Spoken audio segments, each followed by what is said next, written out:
जब से भारतीय जनता पार्टी ने अपनी पहली लिस्ट जारी की और पहला नाम गंगानगर से भारतीय जनता पार्टी के प्रत्याशी का आया, उस दिन से विपक्षी पार्टियों के खेमे में सन्नाटा सा पकड़ा हुआ।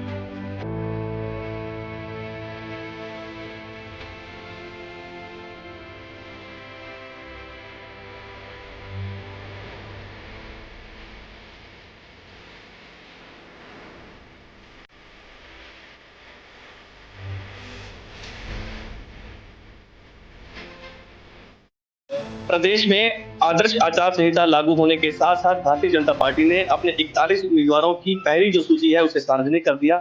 इसी फहरिस्त में एक नाम शामिल है जयदीप बिहानी का, जिन्हें श्रीगंगानगर से बतौर प्रत्याशी बीजेपी ने चुनाव मैदान में उतारा है। जयदीप बिहानी इस वक्त हमारे साथ मौजूद है, उनसे कुछ बातचीत करेंगे। जी सर, सबसे पहले तो आपको शुभकामनाएं, आप पर पार्टी ने भरोसा जताया है। बहुत बहुत आभारी हूँ मैं पार्टी का कि उन्होंने मेरे को इस काबिल समझा कि मैं कमल के निशान पर चुनाव लड़ सकूं। सर, क्या मुद्दे लेकर जाएंगे जनता के बीच में? कुशासन, सारे राजस्थान में कांग्रेस पार्टी का कुशासन फैला हुआ, जनता इसे एकदम त्रस्त। तो लास्ट में ये जो बंदरबाट होती राजस्थान के खजाने को लुटने का जो प्रयास कांग्रेस पार्टी ने अपने हित में करने की कोशिश की है, इसका आम जनता पर कोई असर नहीं पड़ेगा।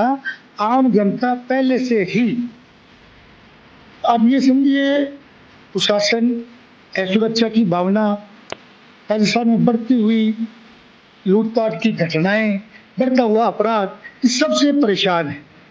तो राजस्थान की सरकार ने 4.5 पौने 5 साल तक कोई काम नहीं किया और अंत में उसको देश की जनता याद आ गई।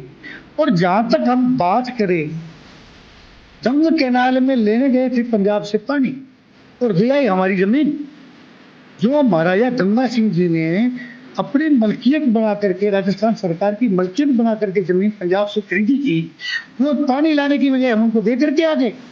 तो सारा इलाका, हर इलाका अपने अपने हिसाब से, अपनी अपनी जरूरत के हिसाब से इस कांग्रेस प्रशासन से त्रस्त है। तो यही मुद्दे सारे राजस्थान में भारतीय जनता पार्टी के रहेंगे और यही मुद्दे गंगानगर में रहेंगे। जीत के प्रति सर कितना आश्वस्त मानते हैं आप?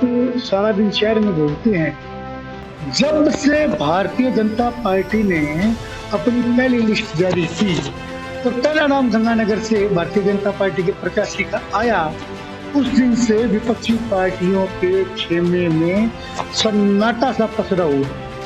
तो जीत तो हम उसी दिन गए, यानी कि कल की तारीख में गए, जब भारतीय जनता पार्टी ने अपने प्रत्याशी को घोषित कर दिया था। और अब तो जिस दिन बंद ढोलकियां खुलेगी, मतगणना होगी, उस दिन ये अंदाजा लगाना है कि 70,000, 75,000, 80,000 गिनती 5-5 हजार के फर्क से चलेगी। तो जीत में किसी को भी ना पार्टी को संशय है, ना जनता को संशय है। तो जब इन दोनों को संशय नहीं है तो प्रत्याशी को कहाँ संशय रहेगा? तो ये थे हमारे साथ जयदीप बिहानी, जिन्हें भारतीय जनता पार्टी ने श्रीगंगानगर से बतौर प्रत्याशी चुनाव मैदान में उतारा है। बीजेपी ने अपनी पहली सूची में इनका नाम शुमार किया है। अब जनता की निगाहें चूंकि कांग्रेस की सूची पर भी टिकी हुई है, देखते हैं कि कांग्रेस अपने किस उम्मीदवार को चुनाव मैदान में जयदीप बिहानी के सामने उतारती है। श्रीगंगानगर से सुनील सिडाना, सच कहूं राजस्थान।